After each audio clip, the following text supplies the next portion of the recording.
ভালো করিও ভালো করিও ভাবি আমার তো কি দেন হ্যাঁ আবার দেও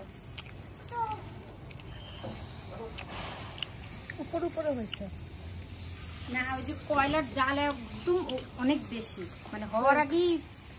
আমরা ওইটা মজা মজা উপভোগ করতেছি এরা কিন্তু পারে না আমরা জ্বালাইতেছি খাইতেছি নিয়ম তো এটাই আমাকে তো একটু সস দেন বেশি করে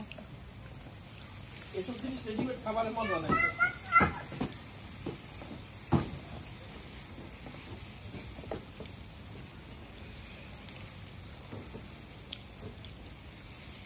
উল্টাই দে আগ করে করে উল্টাই দে বাবা বাইরে বাইরে সাড়ে মিলে কে ওই যে এদিকে আগুন বেশি জ্বলতেছে পুরো যাবে